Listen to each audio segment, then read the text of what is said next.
सलाम दोस्तों, सबको जय मसीह की एक और बार स्पिरिचुअल मॉर्सल्स में मैं आपका स्वागत करना चाहती हूँ। All is well, all is well. जब हम ये सुनते हैं हमें ऐसे लगता है कि अरे ये तो किसी मूवी का डायलॉग है। नहीं, ये बाइबल में एक स्त्री ने कहा है। कौन है ये स्त्री? आइए आज हम इस स्त्री के बारे में मनन करते हैं। दूसरे राजाओं की पुस्तक 4 अध्याय के 8वें आयत से लेके जब हम पढ़ेंगे हम इस स्त्री को देख पाएंगे। वहां ऐसे लिखा है कि एलीशा भविष्यद्वक्ता अपने दास के साथ शूनेम नाम के शहर में गया और वहां पे एक कुलीन स्त्री थी। उस स्त्री का नाम नहीं लिखा, लेकिन उस स्त्री के बारे में लिखा है कि एक कुलीन स्त्री थी। वो स्त्री क्या करती है, जब उसने देखा कि अपने शहर में प्रभु का दास आया है तो उसने उनको अपने घर में बुलाया भोजन के लिए। और मुझे ऐसे यकीन होता है कि उसने जो भोजन बनाया था बड़ा स्वादिष्ट था, क्योंकि उसके बाद आगे जब पढ़ते लिखते कि देख पाते हैं कि जब भी एलीशा भविष्यद्वक्ता शूनेम में जाते हैं तो उस स्त्री के घर से भोजन करते हैं। फिर बाद में जैसे हम आगे पढ़ते हैं हम देख पाते हैं कि ये स्त्री अपने हस्बैंड से कहती है कि देखिए, प्रभु के दास हर वक्त यहाँ से होके गुजरते हैं, क्यों ना हम उनके लिए हमारे छत के ऊपर एक गेस्ट रूम बनाते हैं। उसमें एक खाट रखेंगे, एक मेज रखेंगे, एक कुर्सी रखेंगे और एक दीवट भी रखेंगे प्रभु के दास के लिए। तो उसके पति इस प्रकार करते हैं और जब भी प्रभु के दास शूनेम में प्रभु की सेवा के लिए जाते हैं इनके घर ऊपर रहने लगते हैं। एलीशा जो है स्त्री को बुलाते हैं, कहते हैं कि हम आपके लिए क्या कर सकते हैं। तो स्त्री कहती है मुझे कोई ज़रूरत नहीं है, सब कुछ ठीक है। फिर उनके दास, एलीशा के दास उनसे कहते हैं कि अरे ये स्त्री के बच्चे नहीं है। तो एलीशा एक भविष्यवाणी करते हैं कि आने वाले साल इस समय तू एक पुत्र को जन्म देगी। और वो जो भविष्यवाणी है बिल्कुल वैसे के वैसे ही पूरा होता है। अब ये जो अभी तक मैंने आपसे बताया ये आज के हमारे मनन के जो कहानी है उसका बैकग्राउंड है। यदि बैकग्राउंड आप समझोगे तो आज हम जो मनन करने जाएंगे वो आप आसानी से समझ पाएंगे। आज का हमारा जो मुख्य भाग है वो 18वीं आयत से लेके है। 18वीं आयत से लेके ये जो बच्चा है ना, ये बड़ा होता है और जब थोड़ा बड़ा होता है उसके पापा के साथ वो खेत पे जब जाता है, अचानक से उसको सर में दर्द शुरू होता है और वो कहता है अरे मेरा सर करके अपने सर को पकड़ने लगता है। तो उसके पिताजी सेवकों को कहते हैं कि जाओ इसके माता के पास इसको ले जाओ।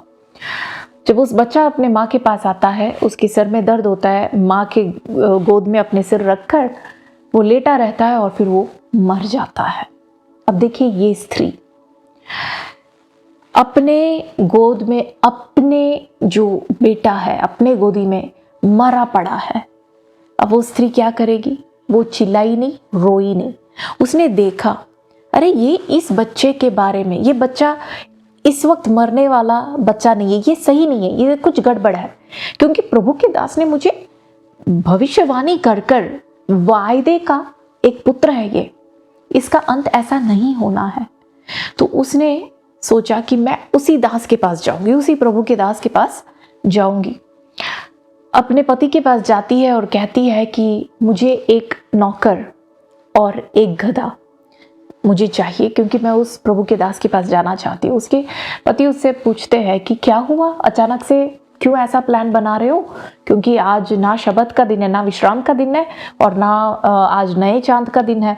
माने कि हमारे भाषा में यदि कहे तो आज ना हमारे चर्च में उपवास और प्रार्थना हो रही है, ना हमारे घर में, तो आप क्यों भविष्यद्वक्ता के पास जा रहे हो? तो इसने क्या उत्तर दिया आपको मालूम? उसने ये नहीं कहा कि हमारा बेटा मर गया। उसने अपने पति से क्या कहा? All is well, shalom. इब्रानी बाइबल में लिखा है शालोम, सब कुछ शांति है, नो प्रॉब्लम, सब कुछ ठीक है। और फिर वो वहां से जाती है। रास्ते में जब जैसे ही वो जाती है, दूर से एलीशा अपने दास के साथ बैठे होते हैं, दूर से देखते हैं, कहते हैं अरे ये तो वो शूनेम स्त्री है, ज़रूर कुछ गड़बड़ है, क्योंकि इस वक्त अगर वो आ रही है तो कुछ ना कुछ हुआ है। ऐसे करो, जाओ उसे मिलो और उससे पूछो। 3 सवाल एलीशा भविष्यद्वक्ता अपने दास गेहसी से कहते हैं, स्त्री से पूछने के 3 सवाल। एक, क्या तेरे साथ सब कुछ ठीक ठाक है? दो, तेरे पति के साथ सब कुछ ठीक ठाक है? तीसरा, तेरा बेटा ठीक है? जैसे गेहजी आके इससे पूछते हैं तो ये स्त्री, आपको मालूम उससे क्या कहती है? ऑल इज वेल, सब कुछ ठीक है। और फिर वो आगे बढ़ती है। ये आप देख पाओगे उसके 23 और 26वें आयतों में, आप ये दो पढ़ पाओगे। अपने पति से ऑल इज वेल कहती है, गेहजी से ऑल इज वेल कहती है।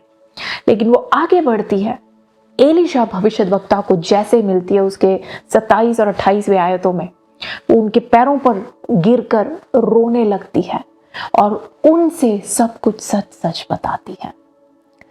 हम उसके बाद हम देख पाते हैं कि एलीशा भविष्यद्वक्ता जाते हैं, उसके पुत्र को, उसके बेटे को मरे हुए से जिलाते हैं, वापस उसका कहानी बदल देते हैं। जैसे उसका विश्वास था वैसा सब कुछ होता है। लेकिन आज सवाल ये है, ये स्त्री ने दो लोगों से कहा ऑल इज वेल, सब कुछ ठीक है, एक बंदे से सच बताया। ऐसा क्यों? क्यों उसने ऐसे किया? पहले बंदे को देखते, किससे कहा उसने? अपने पति से कहा। कारण क्या होगा? जरा देखिए पति का स्वभाव। जब उसने एलीशा भविष्यद्वक्ता को भोजन के लिए बुलाया, पति ने सब कुछ सामान खरीद कर उसको दिया।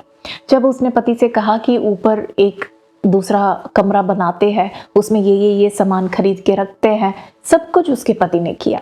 माने कि अगर एक परिस्थिति आए, कोई परिस्थिति उठे, तो मानुषिक रीति से जो कुछ करना चाहिए वो करता है, वो है उसका स्वभाव। उसने सोचा, ये स्त्री ने सोचा, यदि मैं अपने पति से कहूं कि हमारा बेटा मर गया तो मेरा पति क्या करेगा? उसने सोचा होगा कि पति क्या करेगा, तुरंत सबको फोन करेगा और पंडाल डालने वालों को बोलेगा कि सब कुछ तैयार करो, है ना। जो भी तैयारियां, इसके देहांत के क्रिया के लिए जो भी तैयारियां करना है, सब कुछ वो करेगा। लेकिन ये स्त्री वो नहीं चाहती थी, ये एक चमत्कार चाहती थी। तो इसने अपने पति से कहा ऑल इज वेल, सब कुछ ठीक है, डोंट वरी, शालोम। फिर वो वहां से जब जाती है, गेहजी से मिलती है। दूसरी बार किससे कहती है ऑल इज वेल? गेहजी से। अब गेहजी का स्वभाव क्या है? यदि आप देखोगे, गेहजी एक ऐसा व्यक्ति है जो हमेशा नकारात्मक सोचता है। नकारात्मक चीजों की तरह उसका एक आकर्षण है। हम सब जानते हैं कि जब नामान के जो पैसे हैं, नामान का धन है, उसकी तरफ उसका खींच था, है ना, वो उसकी ओर दौड़ा। फिर जब शत्रु की जो सेना है, जब उनको घेर लेती है, तब ये चिल्लाने लगता है, रोने लगता है, अरे हाय अब हमारे साथ क्या होगा। इसके आंतरिक आत्मिक आंखें बंद थी। यहाँ तक कि एलीशा को प्रार्थना करना पड़ा कि प्रभु इसकी आंखों को खोल ताकि ये सच्चाई को समझ पाए, है ना। एक ऐसा बंदा। तो इसने सोचा, और ये स्त्री ने ये भी देखा है कि एलीशा के साथ हमेशा ये बंदा उसके घर आके रहता था, तो इसने इसके स्वभाव को समझ लिया। उसने सोचा, अगर नहीं, इससे अगर मैं कहूंगी, ये नकारात्मक बोलेगा, मेरा विश्वास और भी कमजोर हो जाएगा, ये नकारात्मक रीति से कुछ ना कुछ करेगा, चमत्कार मैं नहीं देख पाऊंगी। तो इससे भी उसने क्या कहा? ऑल इज वेल, सब कुछ ठीक है, शालोम है, डोंट वरी। आगे जाकर एलीशा के पास जाकर उसने सच्चाई कहा। क्यों? क्योंकि एलीशा जो है परमेश्वर के वचन को बोलने वाला बंदा, विश्वास के शब्दों को बोलने वाला बंदा, हालेलुया, परमेश्वर की इच्छा के अनुसार कामों को देखने वाला बंदा, आत्मिक आंखों से देखने वाला, जो इस स्त्री का विश्वास था उस विश्वास के बराबरी में काम करने वाला एक बंदा, उसी से इसने सच्चाई को बताया। ये मैं क्यों आपसे कहती हूँ भाई और बहनों, ये 2026 साल अभी शुरू ही हुआ है ना। जैसे हम आगे बढ़ेंगे, हम अलग अलग परिस्थिति का सामना करेंगे, तो क्या हम हमारे हर परिस्थितियों के बारे में सभी लोगों से सब कुछ बता देंगे? हमारे घर में अलग अलग लोग हैं, हमारे मित्रों के अलग अलग तरह के दोस्त हमारे पास है, हमारे हमारे दफ्तर में अलग अलग लोग हैं। अगर कोई आपसे कुछ पूछेगा तो आप सब कुछ बता दोगे उनसे?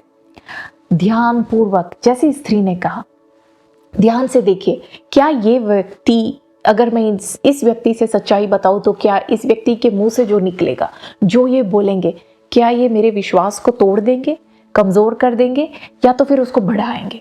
अगर उस व्यक्ति मानुषिक बुद्धि के अनुसार सब कुछ करते हैं और हमारे विश्वास को कमजोर करने वाली बातें करते हैं, उनसे कहो ऑल इज वेल। अगर कोई व्यक्ति जो हमेशा नकारात्मक बोलते हैं, है ना, हर चीज में एक नकारात्मक रीति से उनका एक बेंडिंग है कि हर चीज वैसे ही करते हैं, उनसे भी आप क्या करोगे, ऐसे बोलो ऑल इज वेल। यदि आप किसी ऐसे व्यक्ति को देखोगे जो उनका विश्वास का लेवल आपका विश्वास के साथ बराबरी में है, वो मुंह खोलकर विश्वास की बातें करेंगे, वो आपको प्रभु के वचन से आपको उत्साहित करेंगे, अगर ऐसा कोई व्यक्ति मिले, उनसे अपनी परिस्थिति के बारे में सच बताओ। अगर ये ध्यान पूर्वक आप आगे बढ़ोगे तो इस साल हर परिस्थिति में जैसे आप आगे बढ़ोगे ना, आप कुछ लोगों से आपको ऑल इज वेल बोलना पड़ेगा और बहुत ही कम लोगों से आप सच्चाई को शेयर कर पाओगे, उसकी जरूरत पड़ेगी। और इस तरह से आपके विश्वास के बराबरी में खड़े रहने के लिए, आपके विश्वास को बढ़ाने के लिए सच्चे मित्रों को प्रभु आपके जीवन में इस 2026 में ले आए। ऐसे लोगों से आप मुलाकात करें और जिनसे ऑल इज वेल कहना है, उनसे ऑल इज वेल कहने की हिम्मत भी आपको मिले। God bless you.